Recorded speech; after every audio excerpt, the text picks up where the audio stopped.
Let's go live now to New York. We are getting an update on the impact of a rare 4.8 magnitude earthquake that struck the U.S. Northeast early this morning. Danger and finding out whether there's any bridges or tunnels that are compromised. And so that was the first reaction you'll be hearing from the team that has been working on that. I also immediately spoke to Governor Phil Murphy to offer any assistance and to find out what is happening in his state, which again was the epicenter. Our teams have been in constant communication with the mayor of New York.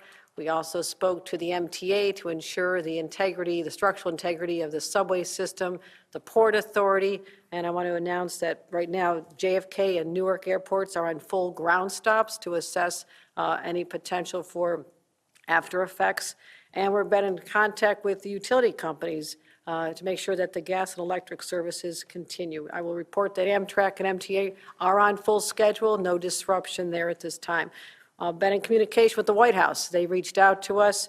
The Deputy of Homeland Security Advisor, who's actually with President Biden right now surveying the damage in Baltimore, called us, and I believe they felt the effects even in Baltimore. So it's been a very unsettling day to say the least. But the White House offered any assistance. Senator Schumer reached out, offered any assistance. So right now, it's most important that we have our structural teams out there, our engineering teams, surveying our bridges, our roads, any area there could be a fault line that is not easily detectable to make sure that passengers on our rails as well as our commuters are safe.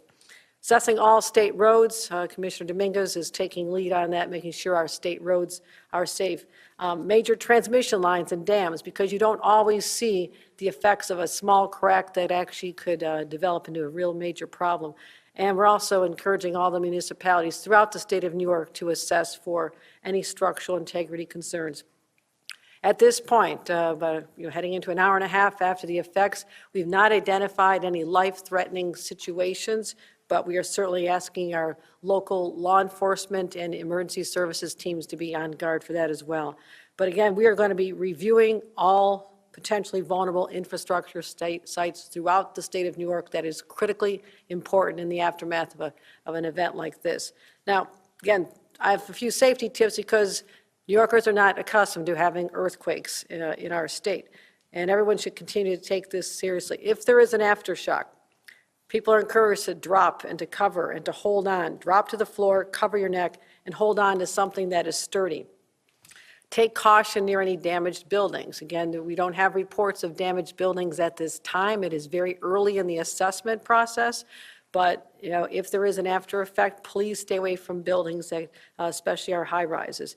If you hear shifting or any noises, unusual noises, leave your home. Go outside. You are safer there than in a building that could be crumbling around you. Inspect your home for damage. Check walls, floors, doors, windows, staircases. And if you see any damage at all, you may need to relocate while the event is going on. Again, check your own gas lines and water lines to make sure that your family is safe. So stay connected and informed.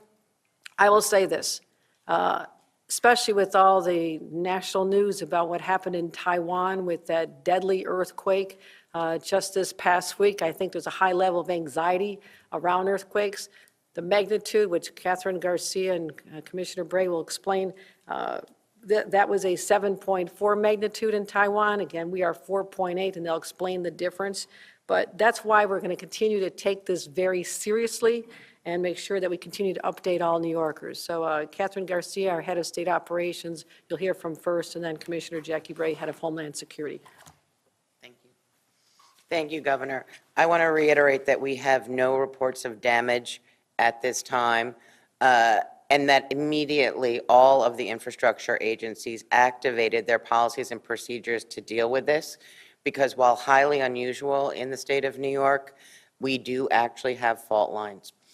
This was significantly bigger than ones that are typically felt in the state of New York or occur and actually are not felt. That is because earthquakes happen on a logarithmic scale, which means that a 3.0 is 10 times worse than a 2.0. So a 4.0 is 10 times easier than a 5.0. So every one of those makes a significant difference in what you will experience and what the damage could be. In addition, we are also tracking whether or not there's any increase in hospitalizations, as well as whether or not there's any increase in vehicle accidents that has not been reported at this time. Thank you. Commissioner Ray? Not much to add about the governor and Director Garcia covered it. I would say we did see an overloading of cell circuits in the New York City area immediately after the event. We've been in touch with AT&T, Verizon, and T-Mobile. Their networks are clear now and back up and working, and we have opened the state's Emergency Operations Center. We're at a level 3 to monitor impacts and reports that come in. We've seen one gas leak in Rockland County, but other than that, there don't seem yet to be major infrastructure impacts, but we are in touch with the counties. We'll stay in touch with the counties all day. Thank you. Governor, has there been any contact with the Indian Point facility in Westchester and any concerns there? That's part of our analysis of all critically important infrastructure. So yes, the communication has gone out, correct? Yeah, we're in constant touch with both that facility and our other facilities. There's no damage reported at Indian Point. We wouldn't expect damage at this time, and we're in touch with Westchester, and we'll stay in touch with Westchester. Governor, can you just say what you were doing at the time that it hit, and what you felt and what was going on? No surprise to anybody here in the Capitol. I was meeting with my senior team talking about. We have been listening to an update on the rare 4.8 magnitude earthquake that struck the U.S. Northeast earlier this morning. That was Governor Kathy Hochul there speaking, saying right now officials are working to ensure the safety of roads, bridges, the subway system, and they're reviewing all potentially vulnerable infrastructure. She also said she's in communication with the White House, which has offered assistance. No life-threatening situations have been identified, and right now there are no reports of damage to infrastructure. She also acknowledged New Yorkers aren't used to this kind of thing, giving some safety tips in the event of an aftershock, saying drop to the ground, take caution around any damaged buildings, and if you're home and you hear any shifting or noises, to leave immediately. You're watching